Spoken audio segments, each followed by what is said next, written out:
morning, viewers. Welcome to my brief devotion titled Fresh Bread.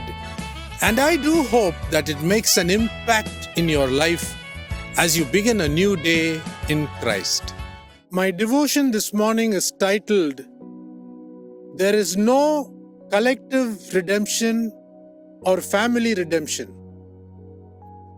Jesus Christ took the entire sins of the world upon himself and died on the cross of Calvary as a very special atoning sacrifice for the entire world. Remember, he shed his precious sinless blood for each and every one of us. Considering this, there is no such thing as collective redemption or family redemption. The father cannot vouch for his son or daughter, and so shall the mother. Each one has to pay for each one's sins. Just as we came into this world individually from our mother's womb, we go out from this world also individually. That is, alone. Life on this earth is short and so limited when compared to eternity.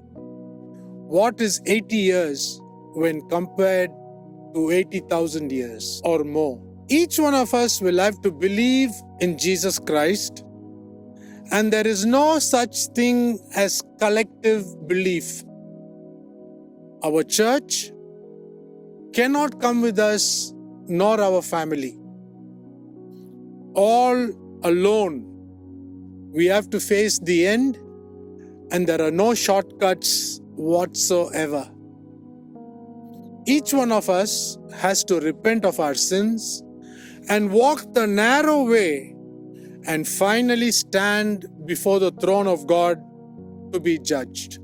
Remember, there is no collective judgment too. No one can stand on behalf of us. Let me read what is written in the book of Revelation, the last book of the Bible and the most neglected one. Revelation chapter 20, verses 11 and 12. Then I saw a great white throne and him who sat upon it.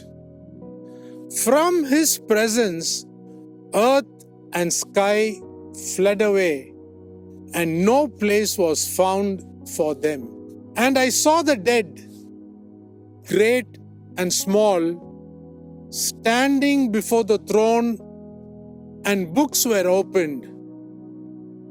Also, another book was opened, which is the book of life. And the dead were judged by what was written in the books, by what they had done. Finally, coming to Revelation 20, verse 15. And if anyone's name was not found written in the book of life, he was thrown into the lake of fire. I have probably read the saddest verse in the Bible.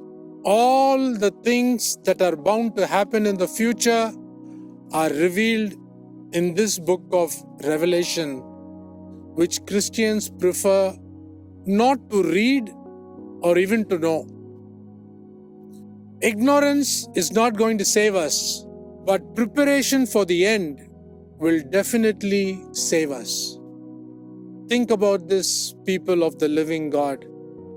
The end of the age is very, very near. See you tomorrow, God willing.